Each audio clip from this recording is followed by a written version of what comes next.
Welcome to the Big Biz Show.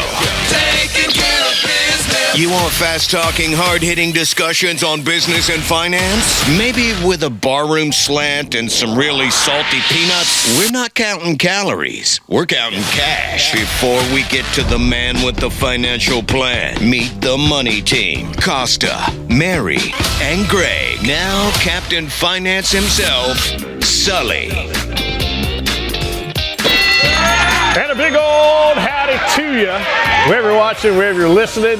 Hey, the Big Biz Show underway from the Loft 100 studios. Hope everyone's having a great day. I am, because I'm Costa. That's Greg Todorov, our executive producer. And, of course, the man with the plan is Sully. Do you know what you're referring to?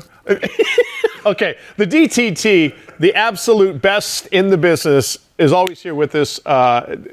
What is it, Sully, you say, a quarter of the Sullivan Band? Yes. Right, okay. 30%. Let's look. Hello, DTT. How are you? Hello. Okay, so right there, Mr. James.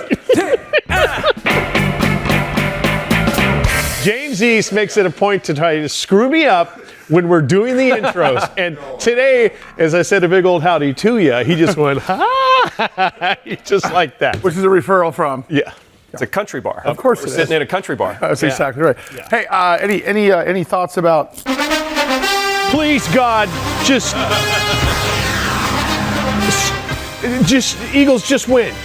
Just win. I don't want it to be. It doesn't have to be a blowout or humiliation. Good buddy Shane Schaefer's going to be joining us. Oh, Is he, yeah. Love Shane. Join us on Monday. Yeah, great Fired up. idea. Win, lose, or draw. I've got Chief fatigue. Why? Just because you're ready. I think everybody does. Thank you. Yeah, I think everybody does. Yeah. You know? You're a Well, Bengal I fan. love the Eagles. Love the Eagles. I like the Phillies. They always get this close. Oh, God. Yeah, I just, come on. Enough with the Chiefs. Well, Just and go let's away. be honest, they've gotten so many calls their way this year. You can go back and watch their games, and they're getting the calls from the refs to They the are. point where people are starting to question whether the NFL is legit. Well, what about that? Yeah, what about the scripted deal? What about the thing you're here with the? Is this a thing? How can you? Let me put it this way. If it ever comes out that Roger Goodell, the commissioner of the NFL, kind of called down to the head referee and just gave it the old signal, then you basically have professional wrestling on grass. Yep. And that would be the death. There's no chance. With the amount of money going on. No. But it's just Mahomes and that team, they get preferential They get treatment. the calls, man. They get the calls. Makes me so Guess who's here? Howie Font is here to talk about the economy. Howie Font, our lead analyst here at the Big Biz Show. Howie, I understand that the biggest problem with real estate over the last several years has been the lack of inventory. Is that still the case, or are things changing? Yeah, so we have the first sign of change. I mean, as we've talked about on the show many, many times, there hasn't been any inventory. People have been kind of stuck where they are on both sides of the equation. No one wants to sell because of interest rates on getting a new mortgage, and if you want to buy, everything's unaffordable because there's such a low inventory. So what's changed? So in January, nationally, we saw home listings surge almost 25%, 24.6%. And for 1 month, that's pretty big. I think there's a couple things going on here, but mostly inventories coming online, people that were delaying moving because of, a job change or family situation or affordability are saying, no, we have to get going. And unfortunately, some of this also could be due to the hurricanes, Florida, North Carolina, and even the Palisade fires. There's new real estate inventory available because people don't want to stay in those lots or can't afford to stay in those lots. Didn't we say, though, very quickly, that new home listings surged by 25% or something like that just in January? That's right. Yep. 25%. Now think about that. That's big. That's a quarter. That's a huge amount. The only way, though, it would have to affect pricing is if some of that stuff started getting liquidated, right? Just because it's on the market, does it drive prices down? No, I mean, I think this is a supply and demand problem. So if you get 25% increase in just 1 month, we are going to see more homes, one, lowering prices to stay competitive, and two, actually being sold. Stay right there. We'll get back into it. Howie Font. Put your house up for sale. That's maybe not the time. Yeah. Big Biz Show. BigBizShow.com. We'll see you in a minute.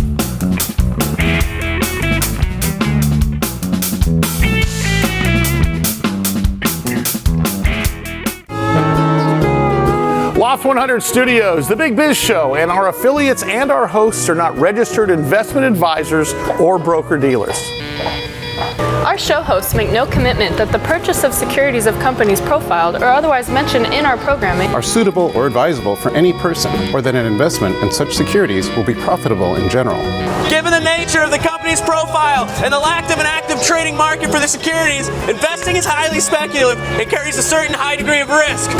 We profile selected publicly traded and privately held companies on our program.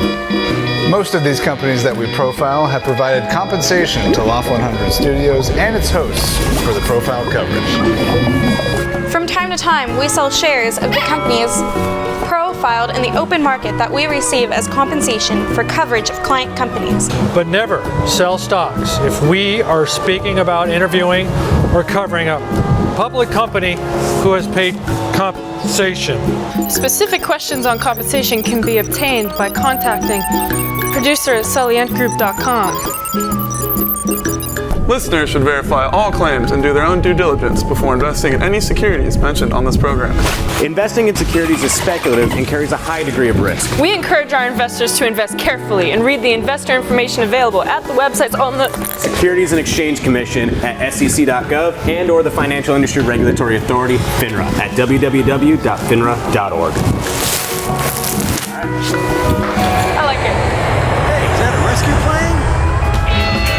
Wherever you are watching or listening, as always, we appreciate you being along for the ride. Of course, the ride is the Big Biz Show. We're in Southern California, the Loft 100 Studios. Hope you're having a great day. I'm Costa. That's our executive producer, Greg Todorov. And, of course, Captain Finance himself, Sully. You got it, everybody. Hit up. Great to have you along today. Let's go back to Howard Font from New York City, talking about the housing inventory post-pandemic snapback, I think is what you're calling it. So won't we know, Howie, if this is going to stay or not over the next few months, depending on sales? Because because the other thing too is if it sits on the market, there's going to be an effect as well. And then we don't know what the interest rate picture is going to be like here going forward either. So let's figure all that out at one time. What are we thinking about interest rates going forward? Yeah, I think we're probably in a steady state. There's so much uncertainty. The Fed would like to lower them and let the economy roll a little bit. But with a potential trade war on the horizon, inflation is pretty hesitant. It could come back very easily. I think they're comfortable where rates are. Other countries, the UK, for example, has to lower their rates. But I think we're staying put for a while. That affects mortgages, I think, in that we stay in this high 6, low 7 range, which is where we are right now on a 30-year mortgage. So what cities have seen the biggest sort of gain in listings?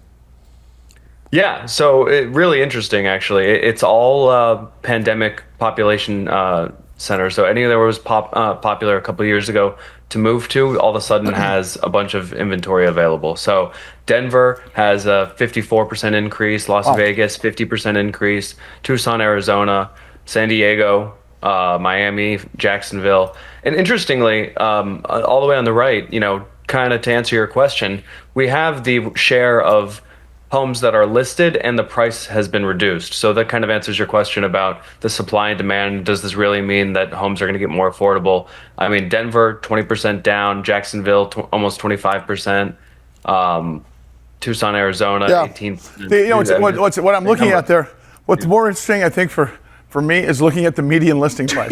Everybody's looking at the numbers. I mean, it's crazy. You got San Diego and San Diego's LA. number 2, LA's number 1. Sully, normal people get to buy homes too, kind of. Well, I'm thinking, why don't we all just move to Tucson or Atlanta? Right. I mean, the Jacksonville's looking good. You can buy a house because they're comparing, I'm sure, 3-bedroom, 2-bath, whatever the parameters are in terms of apples to apples. Mm-hmm. A price of a home in Atlanta is a third of what it is in Los Angeles. Mm-hmm. I mean, that is insane. In terms of economic impact, Atlanta is the new Hollywood.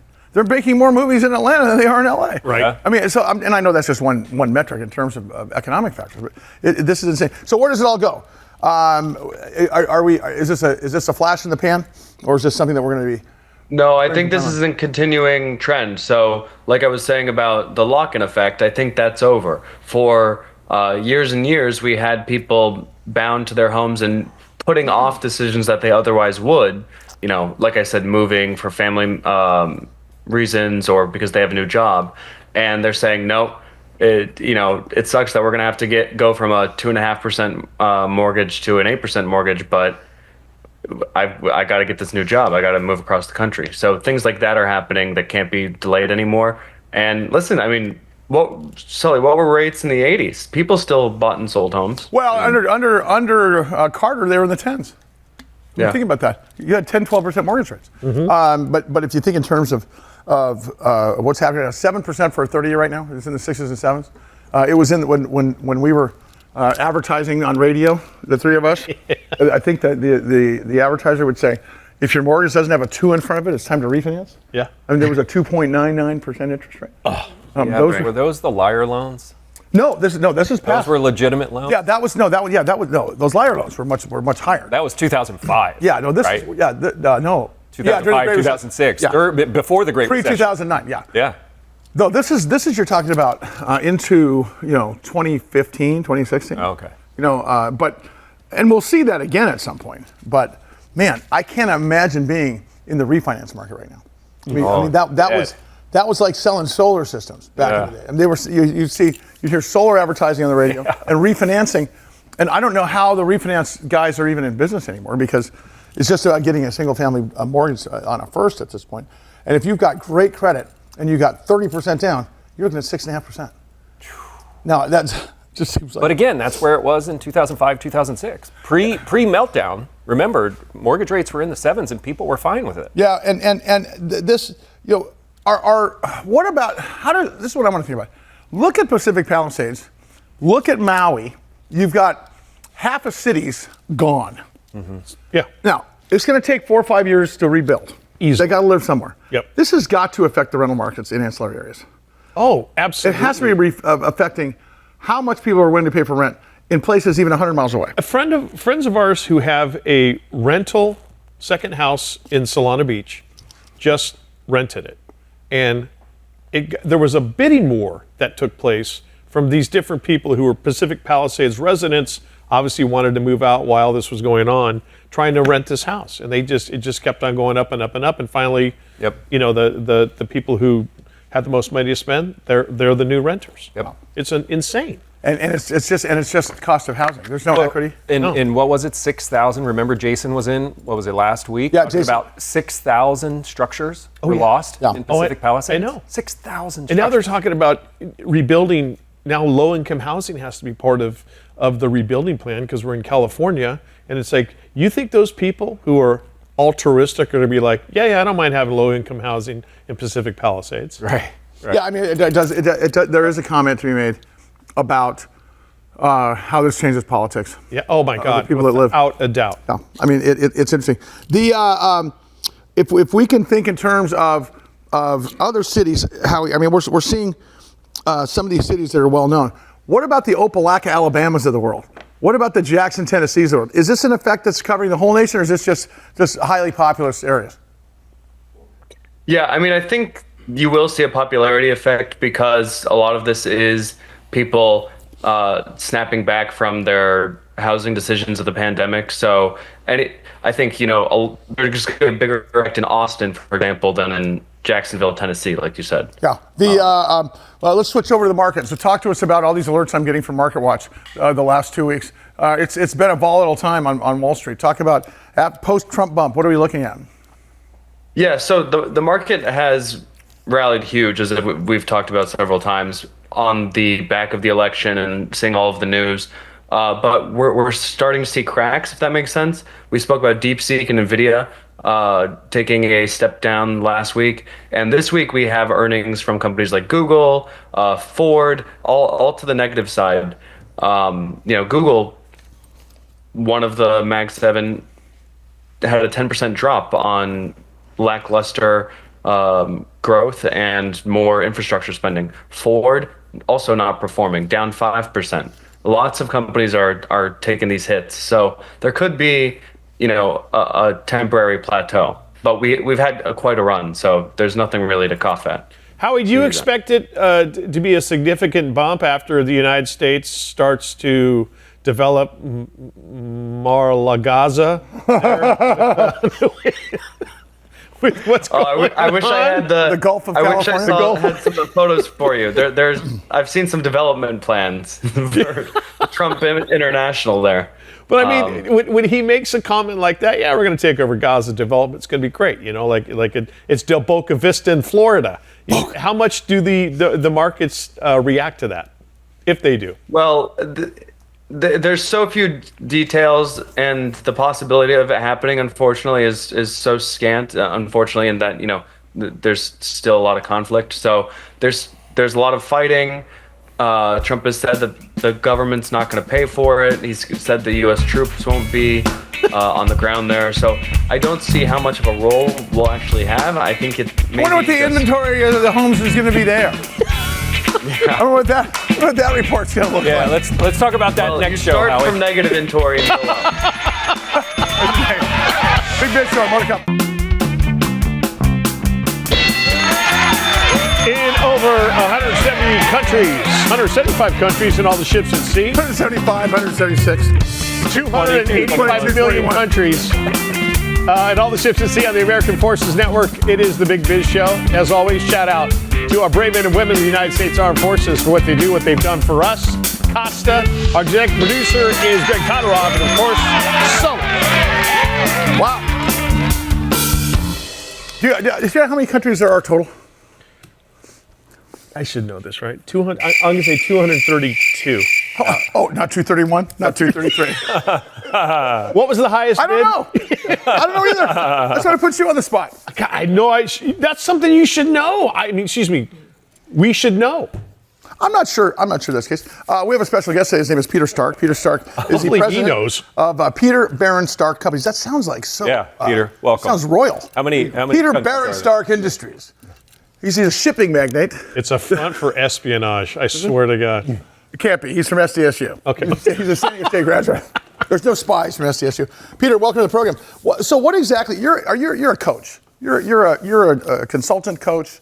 You make people better. You make companies better. Correct? Correct. Talk about your company. So I designed this company, started 35 years ago, and really the mission of it is to help organizations build a culture where their employees love coming to work and customers love doing business with them. So, boy, that seems so simple. Right, yeah. Why are there so many disgruntled employees and so many bad places to work, I would question. Yeah. When you walk into a company, is this all companies? Is it small companies? Is it large companies? Most of them are medium to large size companies. A small size company is not going to be best aligned for what I do. Most often it is going to be a medium to large size company. And Peter, I'm sorry, Sol, but how easy was it before COVID? And is it easier after or terribly harder It's post-COVID? a really great question. And when COVID hit, for the first probably 90 days, I found myself just in my office playing the stock market because there was no leadership training, there was no keynote speeches, no conferences. And I really recognized at that point, I better learn Zoom really quickly or I'm going to be obsolete and not relevant. And so today, almost 100% of the coaching is done over Teams or over Zoom. Okay. And very little of it's done in person. And so the pandemic was good for me because it gave me a huge number of hours back in my life of not having to travel. So I still travel to do speaking, but the majority of my practice is in the area of coaching executives. So give us an example of a company that would be seeking you to come coach, and what would be the problems you're solving, some of the metrics that you're teaching. Okay, most of the time I'm being called in to help a leader, and it's two types. One, really strong leaders who are just trying to get better, and the second type is I work with leaders who are struggling in a specific type of situation. And so the circumstances has made it very difficult. And I'm fond of saying this, leadership is really tough. It's not easy, and if it was easy, I'd be unemployed. But most times I'm focused on helping people build relationships where people are going to be motivated to follow them in the direction that they're going. So give me an example of without naming the company, but give me an example of a problem that you solve on a regular basis because when you say I help them be better leaders, that's sort of that's kind of a broad stroke. Yeah, an example would be an organization going through a merger and acquisition and helping the leaders, and it could be from either side, the merger company or the acquired company, helping leaders to build relationships and new relationships where this is going to be a great organization moving forward and not one. So this is post-merger. Because typically what happens in a merger, a new CEO does four things. Number one, he becomes best friends with the existing clients that are actually paying. Number two, he looks at the P&L and he looks at the balance sheet, and he starts hacking undue expenses, and he starts, because you have to assimilate some people, and you got to trim the fat, and there's no more sacred cows. And then from there, you have to figure out your organizational structure, and then it seems pretty straightforward to me. But is it more paralysis by analysis because there's so many things going on in a merger? Is that most of it? I think one of the greatest lies that's told in a merger and acquisition is this is going to be a merger of equals and not much is going to change. And it's a lie. Almost always, my line is this: the merging company wants to get their money back. Yeah. And so getting their money back usually means we're going to be trimming staff, we're going to be implementing technology, we're going to be looking at processes, but I can promise you, it's not going to be the same. And the employees and the leaders who try to, what I call, roadblock the changes, don't end up doing it. Are they roadblocking changes because change is hard, or are they roadblocking changes because they could be losing their job and they can make more money if they keep the new regime out? The answer on that is both. But my dad once told me, in a fight between you and the world, bet on the world. And so when you get acquired and somebody tells you nothing's going to change, it's a lie. You better recognize that you need to be able to say, I can learn and I can change and I can do it really quickly. You watch me. Peter Stark is the president of Peter Barron Stark Companies Incorporated. The website is peterstark.com. You have a professional baseball team on your client roster, and was it telling them, hey, get the bat off your shoulder, or what do you do with the pro baseball team? Because a lot of people would say, well, leadership there is got to be cake. There's a manager, there's a hierarchy and stuff, or is it one of the most fouled up things you've ever been involved with? Yeah, so I never work with the players. They would not pay a nickel to hear anything that I have to say. I'm always working with the leadership teams. Okay. And it could be focused on an area of leadership. It could be focused on an area of fan service.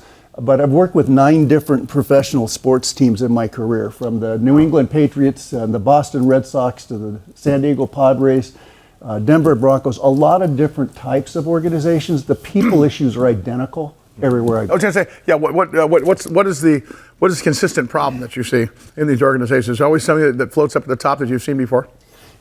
I would say the biggest problem I see is consistency with the entire senior leadership team of here's the vision and here's where we're going and here's how we're going to get there. Yeah. That the players tend to have big egos. I will also tell you leaders in sports can also have. Isn't it critical for a C-level board or C-level operational executives to stay in their lanes and understand there's a reason there's different lanes for different C-level executives? There is the need to stay in your lane, and also more than ever, there's a need to collaborate and to be able to work well together. But if you're going to collaborate, which I agree with, and you've got this brigade mentality, fire starts everybody's job, not his job. But I've got a saying that's made me successful. I'm not paying you for my opinion. I'm paying you for your opinion. I'm still collaborating, but I'm not going to get in your lane and try to tell you what I think your job should be. And I think that takes a ton of discipline.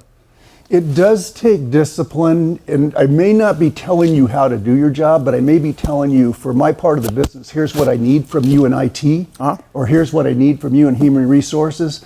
And some people are really good at figuring that out and saying, here's how I can build that bridge. And other people, I look at a CEO like you and I say, you got a tough decision ahead of you because this person's not changing. Yeah. And so they're technically a star. So then you're stuck with corporate versus culture at that point, right? Yeah. Then you got to make a decision. Was it better for the bottom line or is it better for... But what's interesting, Sully, is that in the employee engagement surveys we do, the best of the best, the top 25% of the companies we work with, they tend to be better at the hard stuff, not the soft stuff. Give me an example, the hard versus soft. We are crystal clear on what our vision is and what our top 3 strategic goals are. And every department... we don't know how to execute. Yeah. Every department has goals that are aligned to those 3, and we're going to hold you accountable. Right. That's hard leadership. Yeah. But the ones who are pretty soft and go, well, I don't know if we want to push this issue, or I don't know. Paralysis by analysis. Yeah, the culture suffers. And they think that they're doing it in the interest of culture. Because Dave, when you come back with us, I think we need a case study. Right on this place. Yeah. Peter Stark. You can go to peterstark.com. Peter, we'll have you back. Let's start doing a series with you. I appreciate it. Thanks for coming in. I was going to tell you, you were one of my heroes, and I want to tell you why. You're not only an entertainer, but you're a great creator. When you look around and you see all the things I'm not saving lives. Let's face it. But you're a good creator. Thank you, man. Appreciate it. All right, much more to come. Joe, see you soon.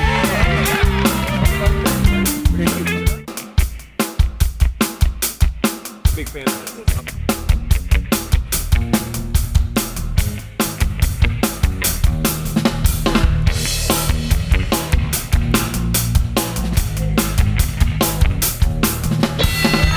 From the Loft 100 studios in sunny Southern California, although it is raining today, the last time I looked outside, it is the Big Biz Show. I am Costa, normally standing normally where Sully is. He'll be back here in a few minutes, but of course, Maribert Godwin with us, and our executive producer is Greg Otteroff. I have my cold weather sweater on because it is cold out there still. Is it okay? Winter. Is it winter wear? Yeah. I mean, it's San Diego, so like shorts is winter wear. But Sure, exactly. but I had to get the sweater out today. I've been putting on a hoodie at night. Is that right? Yeah. Tell us more. You're welcome, world. This is Zip up? riveting stuff. Is this Michael. zip up or pullover? Okay. Okay, let's just go to guest. Let's just move on to our guest, all right? To our guest. I love our guest. Oh my God. Our next guest, yeah, we do. He is one of our favorites. He is John Vandermosten. He's the Senior Life Sciences Analyst for Zacks Small Cap Research and Unboxing Biotech. He's got his thumb on the pulse of everything going on in the research and biotech world. We welcome John to the Big Biz Show once again. John, my friend, how you been? I've been doing great. How about yourself? We're Sounds like it's rainy out there, huh? Yeah, it is. And like Mary said, Southern California, San Diego, we freak out when we get just a little moisture 60, on the road. 65. The roads get slippery. I know. They get slippery out there. It's dangerous. It does get dangerous, especially with the way people drive here. John, the big life sciences conference in San Francisco a couple weeks ago, we'd had you on. We were talking about it. Can you kind of recap for us what were some of the biggest stories that came out of that meeting there up in the Bay Area? Yeah. We had a lot of M&A that was announced, and obviously that's the big driver for the smaller cap names that I work on. One of the things that a lot of these companies are facing right now that are out there looking for new names is the patent cliff that's coming up. And I don't know if you're familiar with that or not, but can you explain that to us, please? Yeah, so companies have usually a 20-year life for the drugs that they develop, and then sometimes they get a little bit more based on certain things. But we've got a lot of the biggest drugs out there kind of coming up on the end of their lives in the next few years. Names like Bristol Myers, like Pfizer, like AbbVie. They all have these multi-billion-dollar drugs that are going to lose patent protection pretty soon, and they need to figure out a way to replace that with something. And that's one of the big things that's really been a focus. So is that a situation where I can't just go apply and reapply for the patent, that when it has whatever the death date is on that, it is over, there's no extending it? There is some extensions, and sometimes companies will change the formulation or change something about the drug to make it a little bit better, and then that will allow it to extend a little bit longer. But when it runs out, there can be competition. Now, I will make one point that makes things a little bit different in the current period rather than maybe 10 years ago. Mm-hmm. 10 years ago, a lot of the drugs that were going off patent were what are called small molecules, like pills, like aspirin or something like that, where you just take it and it's a very simple chemical compound. But the drugs that are more popular now are biologics, which are very complex. And it's a little bit harder to copy them. And also the regulatory pathway to get those approved to be a biosimilar, which is kind of like a generic, is also a little bit more difficult. So it's harder to have competition, but it's still out there. I mean, Humira, which you've probably heard of, most of us have heard of, that was able to extend about 20 years of selling the product. I think it was up to $30 billion when it finally completed. But, there are probably 10 to 12 different biosimilars out there for that drug. So, a lot of the other ones that we've heard of also can face that same competition. Hey, John, you mentioned a few minutes ago Bristol Myers, and I know you've spoken to us before. They have a drug out there for schizophrenia, which is a market that is kind of a bigger and I think growing market, but there's not a lot of drugs out there. Can you talk a little bit about their drug? I think it's called, I don't even want to try, Cobenfy? Cobenfy, yeah, that was recently approved. So they bought the company. That was putting that through the FDA. It has a pretty favorable analyst forecast for sale. I think in excess of $2 billion a few years down the road. But it's not really doing anything super new. They target certain dopamine and serotonin receptors in the brain, and what I think different drugs try to do is kind of refine which ones they're touching on, because they're about 4 or 5 of each. So that, hopefully it'll be a little bit better than some of those. There are positive symptoms and negative symptoms in schizophrenia. And I think, sometimes the negative symptoms aren't addressed enough, and this drug actually addresses those a little bit more. Now, I've got a company called Reviva Pharmaceuticals that actually has something that has shown it's even a little bit better than Cobenfy. So I'm really excited about them. But Reviva Pharmaceuticals, RVPH, good product in their pipeline. John Vandermosten is the Senior Life Sciences Analyst with Zacks Small Cap Research and Unboxing Biotech, one of our favorite guests because he can break it down in terms that a meathead like myself can understand as far as the biotech world is concerned. I agree. John, what are you seeing from the FDA? Are they still in that point of being overwhelmed with too much work? I think they've caught up with that. I think right now, probably, the change in administration is making things a little maybe less certain kind of what's going to happen. I think that there's a hope that the regulatory environment will free up a bit. We saw a record number of drugs approved last year with 55 of them approved. So that, that's a pretty good pace. It could perhaps go even more. And as I mentioned, we've got a patent cliff that's coming up for all 5, 10 top major pharmas, and they need to get new drugs approved, right? So that would probably be helpful if we saw the FDA, be more receptive and do that. And I think they can. I mean, I don't think, we don't have a major, at least not yet anyway. We don't have a major, virus going around that's going to distract them like we did with COVID. Hey, John, walk us through radiopharmaceuticals and this area, this intervention space or reintervention space that it's currently in. Yeah, well, there was a long period of little being done in radiopharmaceuticals, but about, I think, 7 or 8 years ago, there started to be some M&A that because I think the big pharmas recognized that there were new things coming along that could really help them. Now what has happened is that the isotope part of it, the radioactive part of it, hasn't really changed. But what has changed is what you bind the radioactive part to, which is able to find either a cancer or some kind of other thing that they're trying to target in the body. Now, one of the most interesting areas in radiopharma right now is Alzheimer's disease.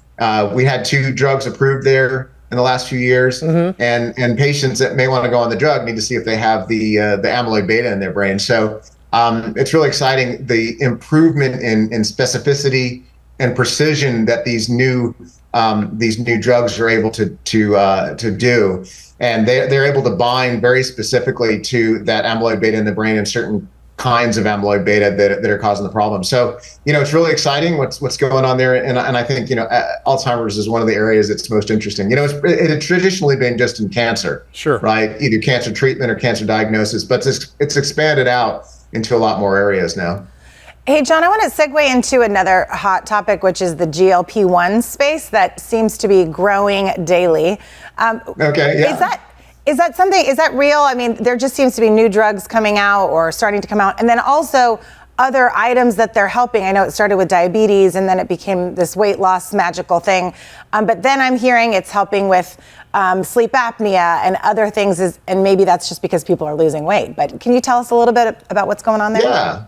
Yeah, weight loss had been for a very, very long time hard to tame. There were a series of drugs. I mean, I think we maybe remember fen from Oh yeah, God, that's a blast from the past. It caused heart valve problems, and then there were some other drugs that caused some other problems. I think there's a side effect of suicide in some of them as well. So when we found that the GLP-1s were actually working and we didn't see any side effects so far anyway, that were concerning, that really seemed like the holy grail of weight loss. And then all these other benefits, you mentioned, there are cardiovascular benefits, the sleep apnea benefit that you mentioned. Those are kind of byproducts of losing weight. So, there's still some issues with the current round of drugs, but I think I mentioned this last week. The muscle wasting, right? Some of the new GLP-2 is an area that we're looking at, and sometimes we'll combine some of the older weight loss drugs with the GLP-1s to get a combination effect there. So they're looking at different things and next generation drugs in that class to provide an even better result. John, speaking of losing weight, Super Bowl is this Sunday, and I'm just. I know. I've been already warming up the cheese sauce in the microwave. My arteries are hardening just talking about it. You got a prediction? Eagles or Chiefs?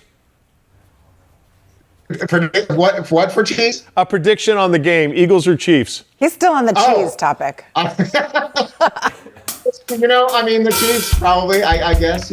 Yeah. Why not? Stick with the winner there. John Vandermosten is the Senior Life Sciences Analyst, Zacks Small Cap Research and Unboxing Biotech. John, as always, appreciate your time. Look forward to our next visit with us here on the Big Biz Show. Speaking of that show, it continues after this. Keep it here.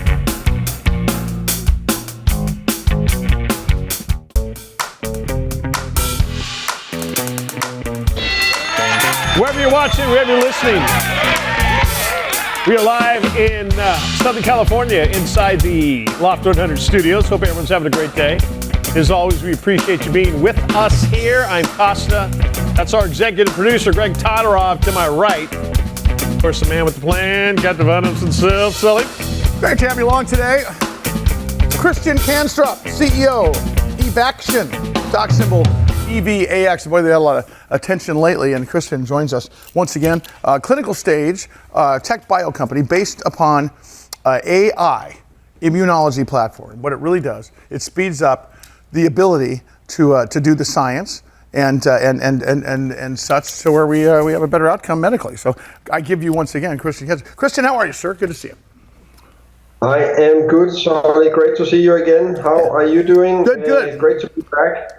Good to have you. For the folks that haven't seen you in a while, I want you to give us a little brief history of the company and where you guys are at. Be happy to. Evaxion was founded as a AI-first company in 2008. Long before, there was any talk about AI. We were founded with the objective of using computational methods to decode the human immune system to be able to develop new therapies faster, better, and more effective therapies. And that's what we are focusing at, utilizing our quite unique AI-Immunology platform to be able to develop personalized therapies for cancer and novel therapies for infectious diseases, where you, with conventional methods, can't develop these therapies, all with the objective of being able to develop much better therapies for patients with either cancer or infectious diseases. So quite a unique situation we are in, having had a 15-year head start before all of the hype around AI started, and we have a validated and proven platform and are in phase 2 with our personalized cancer vaccine, EVX-01, against metastatic melanoma. So it's really about utilizing AI to be able to address serious unmet medical needs and enable people to live a healthier life. We haven't talked in a little while about your how do I say it? It's a options and license agreement with Merck. Talk about that. That seems like a guaranteed exit down the road, or at least getting you to market. No, it's definitely a transformative agreement with Merck that we entered into. That was in September last year. Merck took the option and license agreement to 2 of our infectious disease therapies. We got a $3 million upfront last year. We are set to get up to $10 million this year. And in total, we could get milestones of up to $600 million per product. And it's 2 novel vaccine candidates. And of course, who could think of a better partner than the world leader in development of infectious diseases and commercialization of infectious disease vaccines, which Merck is. So we are truly excited about this collaboration. And on top of that, we actually also have Merck as our biggest shareholder. They just participated in a recent financing we did. So a very strong relationship with Merck. But most important, this really enabled us to bring 2 novel vaccine candidates to the market addressing serious unmet needs. Christian Kanstrup is the CEO of Evaxion. Their ticker symbol is EVAX. Christian, with the United States and other world governments trying to get a handle on AI, maybe trying to corral it a little bit, does it hinder what you are doing, or are governments helpful to your final result, what you want?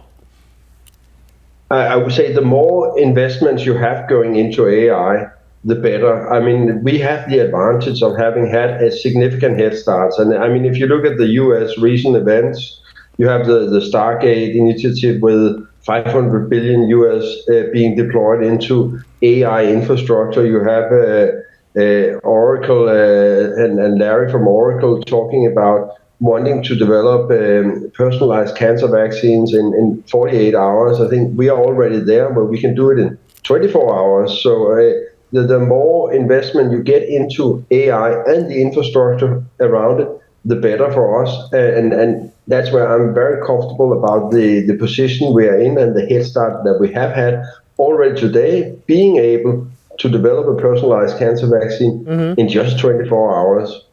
You talk about personalized cancer vaccines. All the vaccines seem to have the same recipe, except for what they're trying to vaccinate against. Is your vaccine technology an enterprise-wide technology where, as things come up in our world that we're trying to cure, that you can reverse engineer into, or is this criteria specific just to this one development of metastatic cancer that you're talking about?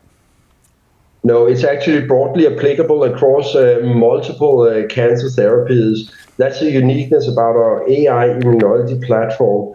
Based upon a tumor biopsy from a patient, we can develop a vaccine against, I would say in principle, any solid tumor where you have a lot of mutations in the tumor. So yes, we are in metastatic melanoma now as a lead indication, but there's hope for all solid tumors where we can apply the methods and develop personalized cancer therapies. And let's just remind ourselves that we have 10 million people dying each year from cancer. So there is definitely a need for a novel approach to treating cancers. And who could think of a better treatment than a therapy which is designed especially for you? It's not the same everyone else is getting. This is made especially for you, aiming at giving you the most effective outcome in treating your cancer. I got to ask, Christian, for 2025, what are you looking forward to most? What's the rest of this year look like for you guys in terms of what you have planned out? We have a truly exciting year coming up. Of course, we talked about the agreement we have with Merck. We have the exercise of that agreement coming up in the second half.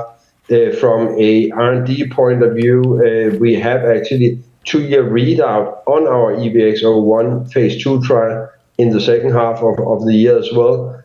We are also working on a precision cancer vaccine concept where we will be selecting the lead candidate to bring into clinical development in the second half. And on top of that, have a strong focus on partnering with pharma, partnering with biotech, aiming at as quickly as possible bringing novel candidates to the market. And here we have set out the objective of doing at least 2 new agreements for 2025. So it's going to be a super busy year. Good thing is we have just completed some financing, so now we have cash well into 2026 and can really focus on executing and getting our novel AI-derived therapies to the market as quickly as possible. So look forward to an exciting 25, guys. It's gonna be cool. Good stuff. Christian Kanstrup is the CEO of Evaxion, ticker symbol EVAX. Christian, always appreciate the time. Can't wait to watch the ride in 2025. Speaking of the ride, it is over. The ride known as the Big Biz Show. Hope everyone had a good time with us. We appreciate you being along for the ride, and we'll see you next time. Thank you.